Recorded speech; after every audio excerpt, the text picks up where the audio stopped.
So guys, I think Goodluck Ebele Jonathan really wants to embarrass himself. Reports are coming in that he's going to meet Mr. P2B to ask him to step down for him ahead of the 2027 presidential election. Does it make any sense? This was a man that ruled the country for 6 good years, and because of his weakness, he allowed APC to overthrow him. Now, how does he think that he can actually overthrow the APC that actually overthrew him in 2015?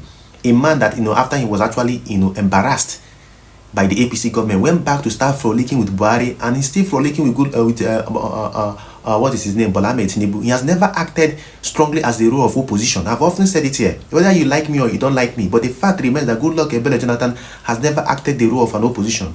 Look at what Olusegun Obasanjo, kept on doing since how many years that he left the office, probably the corridors of power. He has kept on holding every government accountable. Till now, he's still criticizing Bola Ahmed Tinubu's government and his rascality. But where is Goodluck Ebele Jonathan? Nowhere to be found.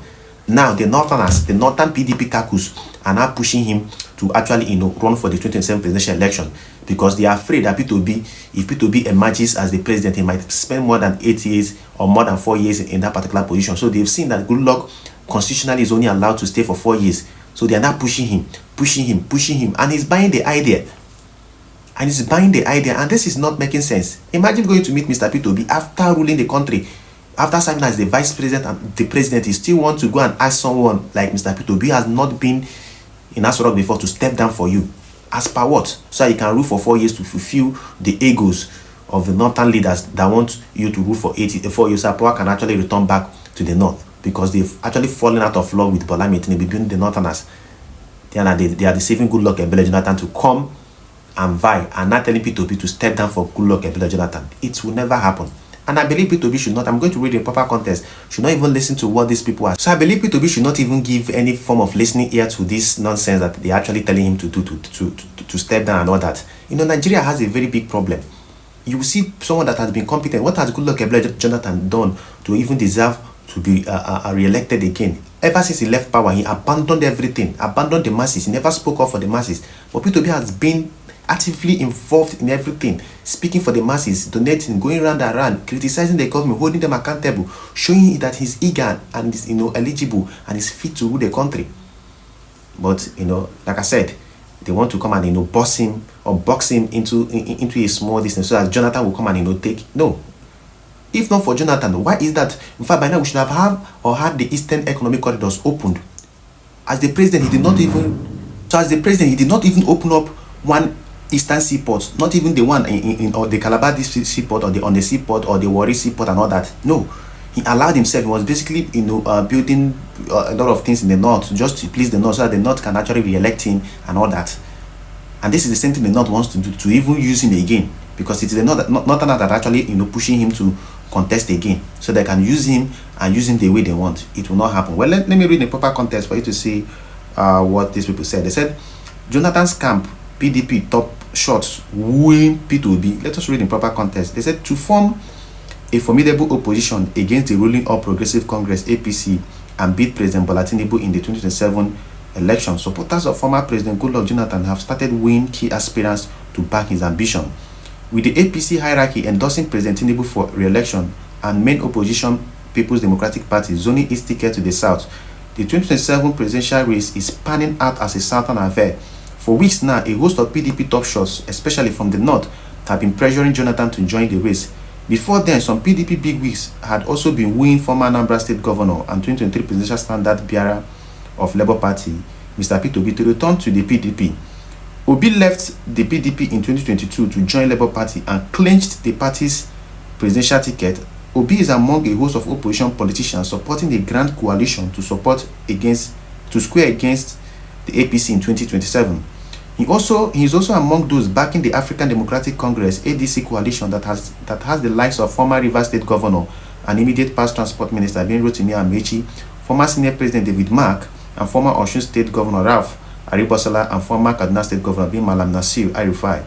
Asked at various times if he would return to the PDP or join the ADC, Obi, who has been strident in his criticism of the Tinubu administration, pointedly said he is. They said Obi, who has been strident in his criticism of the Tinubu administration, pointedly said he is for any move that will save the country from APC.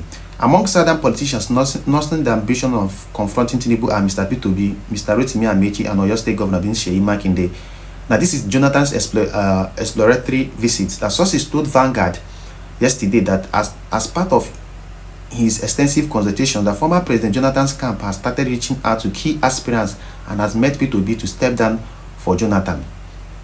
So there were speculations last night that Jonathan had met Obi in person to discuss the issue, but sources close with former Anambra State Governor said no such meeting had been held. It is true that Jonathan's people want Obi to step down for him, but Jonathan himself is here to meet Obi. I can assure you that Obi is committed to his cause of rescuing Nigeria, the source said. So this is what they are saying, that the Jonathan's camp are actually meeting Mr. P2B or trying to coerce him to actually step down for, good luck Ebele Jonathan. Remember, Jonathan has an issue of eligibility. There are a lot of people saying that he might not be eligible to contest because he has taken or sworn 2 oaths of office. But recently, I did a video where I told you guys that a court said that Jonathan is eligible, that they only took 1 oath of office, that he only completed the tenure of the late Musa Yar'Adua, that he did not take 2 oaths of office because the Constitution of Nigeria said that you're only eligible to take 2 oaths of office as the president, so you cannot take more than that. So there are still controversies and a lot of issues surrounding his eligibility and all that. Well, let's talk about what P2B came out today and told Bola Ahmed Tinubu and told people don't vote for Bola Ahmed Tinubu because he said it with his mouth that if he does not provide steady power for you people in 2 years, don't vote for him again in 2027. Now let me show you what P2B said, because the level of epileptic power supply and inconsistent power supply, the power grid collapse every time, is collapsing every single day. It's getting out of hand.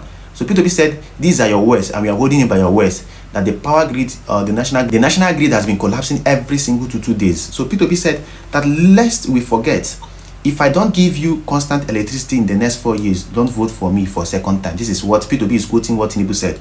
The impact is too glaring for Nigerians to forget the promise of Mr. President while campaigning on 22nd December 2022 that he quoted him saying, if I don't give you constant electricity in the next 4 years, don't vote for me for a second term. For a nation already stated to have more people living without electricity than anywhere in the world. So they said, for a nation already stated to have more people living without electricity than anywhere in the world, there could not be any more firm, comforting political promise than this. Yet APC and its current government have presided over more national grid failures and power outages than any government in our history. There are now repeated blackouts despite billions in power investments. Over the years, billions of dollars have been spent on the power sector in Nigeria. In fact, Nigeria has spent more on power generation with little or no increase in supply than countries like Vietnam, Egypt, Indonesia, and Bangladesh. Yet, while some of these nations have proudly doubled their electricity generation and distribution by adding tens of thousands of megawatts to transform their economies and increase their GDP, Nigeria has barely crawled from 4,500 megawatts to 5,000 megawatts.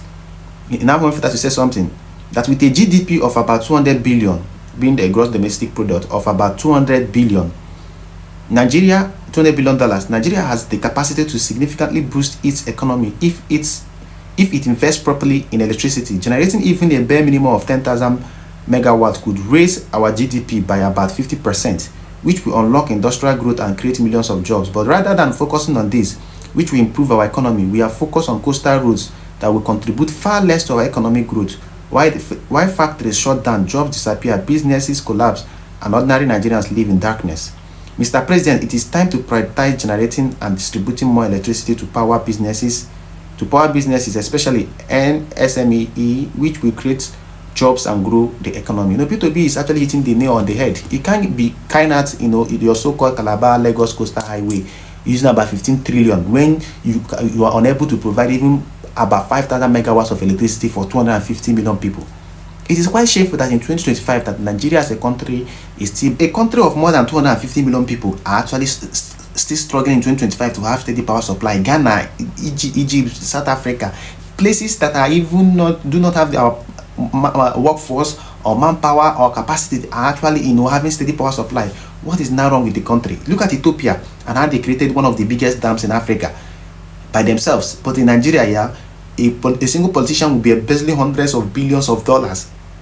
And at the end of the day, EFCC will go and do mago that they've arrested the person, and the person will definitely go scot-free.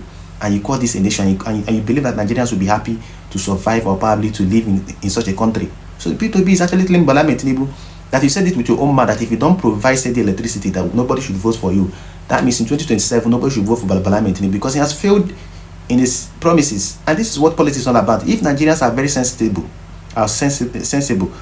that won't be affected or probably look at tribal and religious sentiments, they should know that Bola Tinubu has no place in 2027 elections, because in all the campaign promises, he did not even make any. The few ones he made, he has failed in all of them woefully. Look at how the economy has crashed, and look at the inflation rate in the country. Quite shameful and pathetic. Well, that's all we have for you guys today. Please, if this is the first time I've come across my videos on my channel and you enjoy what we do here, do it to subscribe and click on the notification button so you get notified whenever we drop important videos and political updates and just like this. So see you guys later, and do it to like this particular video.